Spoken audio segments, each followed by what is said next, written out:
Hello दोस्तों, आज है 12 सितंबर 2021 और डेली की तरह आज भी हम करेंगे सभी इम्पोर्टेंट करंट अफेयर्स जो भी कॉम्पिटिटिव एग्जाम में बन सकते हैं। तो स्टार्ट कर लेते हैं क्वेश्चन नंबर 1 से। क्वेश्चन नंबर 1 है हमारा, यूपी सरकार ने हाल ही में किस शहर के 10 किलोमीटर परिधि को तीर्थ स्थल घोषित करके मांस व मदिरा की बिक्री पर रोक लगा दी है। तो यूपी सरकार ने हाल ही में मथुरा शहर के 10 किलोमीटर की परिधि को तीर्थ स्थल घोषित कर दिया है और उस वाले एरिया में मांस और मदिरा की बिक्री पर पूरी तरीके से रोक लगा दी है। अब ये मथुरा कौन से स्टेट में है? यूपी में। यूपी की राजधानी कैपिटल है लखनऊ, जिसे नवाबों का शहर भी कहा जाता है। वहाँ के सीएम है योगी आदित्यनाथ और गवर्नर है आनंदीबेन पटेल। लोकसभा की सबसे ज्यादा सीटें 80 सीट यूपी के अंदर है। राज्यसभा की 31 सीट है। नेशनल पार्क जो है दुधवा नेशनल पार्क वहां पर है। पीलीभीत टाइगर रिजर्व है और चंद्रप्रभा वाइल्ड लाइफ सेंचुरी है। इतना आपको यूपी के बारे में याद रखना है। आगे चलते हैं नेक्स्ट क्वेश्चन में। किचन से जुड़े सामान बनाने वाली कंपनी वंडर शेप ने किस फिल्म अभिनेत्री को अपना ब्रांड एम्बेसडर नियुक्त किया है?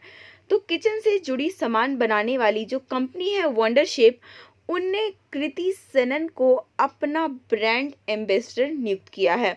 बहुत इंपॉर्टेंट है ब्रांड एम्बेसडर को लेकर जो क्वेश्चंस हैं एग्जाम में पूछे जाते हैं हमेशा, तो आपको याद रखना है।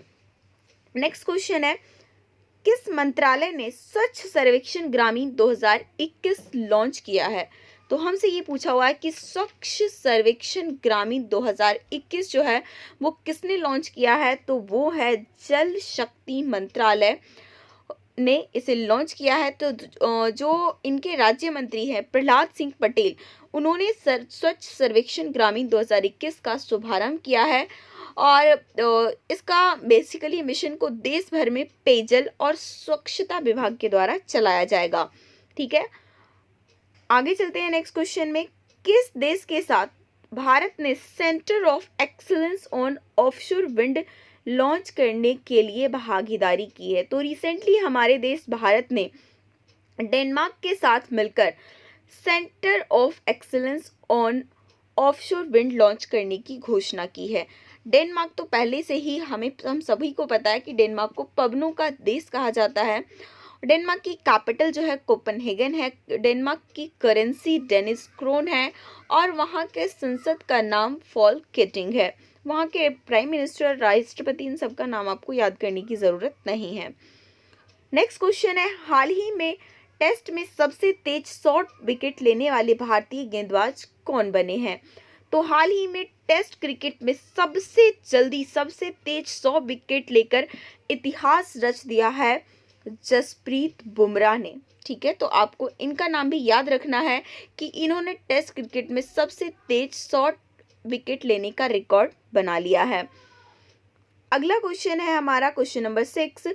निम्नलिखित में से किसने 13वें ब्रिक्स शिखर सम्मेलन की अध्यक्षता की है? तो 13वें ब्रिक्स शिखर सम्मेलन की अध्यक्षता भारत के प्रधानमंत्री नरेंद्र मोदी जी ने की है। वीडियो कॉन्फ्रेंसिंग के माध्यम से इसका सम्मेलन हुआ इस बार 13वां ब्रिक्स शिखर सम्मेलन, जिसकी अध्यक्षता प्रधानमंत्री नरेंद्र मोदी ने की है। अब बात आई है ब्रिक्स की, तो ब्रिक्स जो है ना, ये आपके 5 कंट्रीज का ग्रुप है जिसमें ब्राज़ील, रशिया, इंडिया, चाइना और साउथ अफ्रीका है। इसमें सभी देशों के जो भी मुख्य थे वो सारे शामिल हुए थे, जिसमें से आपका जो है यहाँ पर दिख रहा होगा आपको जेयर बोल्सोनारो ब्राज़ील के राष्ट्रपति हैं। शी जिनपिंग चाइना के राष्ट्रपति हैं। सिरिल रामाफोसा दक्षिण अफ्रीका के राष्ट्रपति हैं और बाकी रशिया के राष्ट्रपति व्लादिमीर पुतिन भी इसमें शामिल हुए थे। तो आगे चलते हैं अपने क्वेश्चन नंबर 7 में। हवा से कार्बन डाइऑक्साइड को बाहर निकालने के लिए दुनिया का सबसे बड़ा प्लांट कहाँ शुरू किया गया है? तो एक ऐसा संयंत्र लगाया गया है जिससे कि हवा में CO2 की मात्रा को वो अपनी तरफ जो है खींच लेगा। तो ये प्लांट कहाँ शुरू हुआ है हमारा ये आइसलैंड में, जिसका नाम जो है ओरका रखा गया है। ओरका ये आइसलैंड की लैंग्वेज में रखा गया है और ये क्या करेगा, प्रति वर्ष 4000 टन CO2 सोख लेगा। बात आई है आइसलैंड की, तो आइसलैंड की कैपिटल है रेक्याविक, करेंसी है आइसलैंडिक क्रोना। और आइसलैंड जो है आपसे कोई पूछे तो ये यूरोप महाद्वीप में स्थित एक देश है। आगे चलते हैं अपने क्वेश्चन नंबर 8 में। अंतर्राष्ट्रीय मैचों में सर्वाधिक गोल दागने वाले पहले दक्षिण अमेरिकन खिलाड़ी कौन बन गए हैं? तो अंतर्राष्ट्रीय मैच में सर्वाधिक गोल मतलब 79 गोल करके सबसे ज़्यादा जो है गोल करने का रिकॉर्ड बना लिया है लियोनल मेसी ने। तो 8 क्वेश्चन का हमारा ए ऑप्शन यहाँ पर करेक्ट हो जाएगा। लियोनल मेसी अर्जेंटीना के फुटबॉलर हैं। इनके साथ इनकी कंट्री भी एग्जाम में पूछ ली जाती है, इसलिए आपको नाम याद रखना है। आगे चलते हैं क्वेश्चन नंबर 9 में। हाल ही में राष्ट्रपति रामनाथ कोविंद ने प्रयागराज दौरे पर किस यूनिवर्सिटी का शिलान्यास किया है? तो हमारे भारत देश के राष्ट्रपति रामनाथ कोविंद प्रयागराज दौरे पर एक यूनिवर्सिटी का उन्होंने शिलान्यास किया है और वो है UP national law university. UP national law university का रिसेंटली शिलान्यास किया गया है। नेक्स्ट क्वेश्चन है, पुर्तगाल के पूर्व राष्ट्रपति का 81 वर्ष की उम्र में निधन हो गया है, उनका नाम क्या था? तो पुर्तगाल के पूर्व राष्ट्रपति जो है वो थे जॉर्ज सेम्पिया, जिनका 81 वर्ष की उम्र में निधन हो गया है। अब बात आई है कि पुर्तगाल के राष्ट्रपति का तो निधन हो गया, वो पूर्व राष्ट्रपति थे, लेकिन करंट में कौन है? तो करंट में वहाँ पर जो प्रेसिडेंट है वो है मार्सेलो रेबेलो। और इसके अलावा पुर्तगाल में प्राइम मिनिस्टर प्रधानमंत्री है एंटोनियो कोस्टा। पुर्तगाल की जो कैपिटल है वो है लिस्बन और वहाँ की करेंसी जो है वो है यूरो। ठीक है, अब नेक्स्ट बढ़ते हैं अपने अगले क्वेश्चन में। प्रदूषण के नियमन के लिए प्राण पोर्टल का शुभारंभ किसने किया है?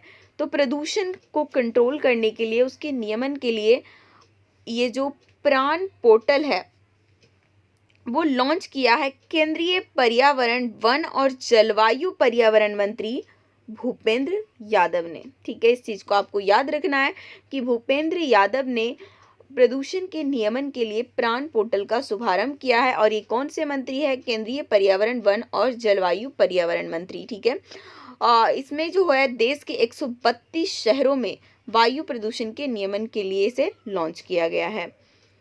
नेक्स्ट क्वेश्चन है हमारा क्वेश्चन नंबर 12। आंध्र प्रदेश सरकार ने किसे नया मुख्य सचिव नियुक्त किया है? तो आंध्र प्रदेश सरकार ने रिसेंटली नया मुख्य सचिव नियुक्त किया है समीर शर्मा को। ठीक है, तो आपको इसका नाम भी याद रखना है। तो ये समीर शर्मा जो है 1985 बैच के IAS अधिकारी रह चुके हैं, जिनका नाम है डॉक्टर समीर शर्मा, जिन्हें आंध्र प्रदेश का मुख्य सचिव नियुक्त किया गया है। बात आई है आंध्र प्रदेश की। आंध्र प्रदेश के लिए आपको कैपिटल में 3 कैपिटल नाम याद रखना है। एक तो है आपका अमरावती जो बनेगा लेजिस्लेटिव कैपिटल, एक है आपका विशाखापट्टनम बनेगा एग्जीक्यूटिव कैपिटल, और एक है कुर्नूल जो कि बनेगा जुडिशरी कैपिटल। तो 3 कैपिटल हैं आंध्र प्रदेश के। आंध्र प्रदेश के CM है YS जगनमोहन रेड्डी, गवर्नर है विश्वभूषण हरिचंदन, वहाँ का पॉपुलर डांस है कुचिपुड़ी। नेशनल पार्क के बारे में बात करें तो वेंकटेश्वर नेशनल पार्क, पापी कोंडलू नेशनल पार्क वहाँ पर है, Nagarjuna Sagar wild life sanctuary भी आंध्र प्रदेश में है। इतनी सारी चीज़ें जो है आपको आंध्र प्रदेश के बारे में याद रखना है। अगला क्वेश्चन है, नई दिल्ली में राष्ट्रीय अल्पसंख्यक आयोग के अध्यक्ष के रूप में किसने अपना पदभार ग्रहण कर लिया है? तो नई दिल्ली में राष्ट्रीय अल्पसंख्यक आयोग है, तो उनके अध्यक्ष के रूप में अपना पदभार संभाल लिया है सरदार इकबाल सिंह लालपुरा ने। तो इनका नाम भी आपको याद रखना है। आगे चलते हैं क्वेश्चन नंबर 14 में। अहमदाबाद में सरदार भवन का उद्घाटन निम्नलिखित में से किन्होंने किया है? तो एक आध दिन पहले अहमदाबाद में सरदार भवन का उद्घाटन हमारे भारत के प्रधानमंत्री नरेंद्र मोदी ने ही किया है। अब अहमदाबाद कहाँ है? गुजरात के अंदर। तो गुजरात के बारे में थोड़ी सी जानकारी हमें पता होना चाहिए। गुजरात की कैपिटल है गांधीनगर। CM विजय रूपानी थे, लेकिन उन्होंने जो है कल ही अपना इस्तीफा दे दिया है और राज्यपाल आचार्य देवव्रत को। अब उसके बाद कुछ ही दिन में वहाँ पर नए मुख्यमंत्री हमें देखने को मिलेंगे। तो और इसके अलावा नेशनल पार्क के बारे में बात करें तो गिर नेशनल पार्क वहाँ पर है, जो कि फेमस है एशियाटिक लोयन के लिए। Kutch desert wildlife sanctuary है। और आज का हमारा लास्ट क्वेश्चन जो है वो है, बच्चों का टीकाकरण शुरू करने वाला दुनिया का पहला देश कौन बन गया है? तो बच्चों का टीकाकरण शुरू करने वाला दुनिया का पहला देश बना है क्यूबा, जिसने 2 साल से ऊपर के सभी बच्चों का टीकाकरण करना शुरू कर दिया है। क्यूबा में जो 2 वैक्सीन बच्चों को लगाने के लिए मंजूरी मिली है उसका नाम है अब्दाला और सोबेराना। हालांकि डब्ल्यूएचओ ने इसे मंजूरी नहीं दी है, ये इनके कंट्री की खुद की वैक्सीन है, पर बच्चों का टीकाकरण करने वाले ये दुनिया का सबसे पहला देश बन गया है। तो आपको हमारी ये सीरीज़ कैसे लगी ज़रूर बताइए। वीडियो को लाइक ज़रूर कीजिए, दोस्तों के साथ शेयर कीजिए जो भी कॉम्पिटिटिव एग्ज़ाम की तैयारी कर रहे हैं, और चैनल को सब्सक्राइब करके बेल आइकन भी क्लिक करिए ताकि नई वीडियो जैसे ही डले उसका नोटिफिकेशन आपको तुरंत मिले।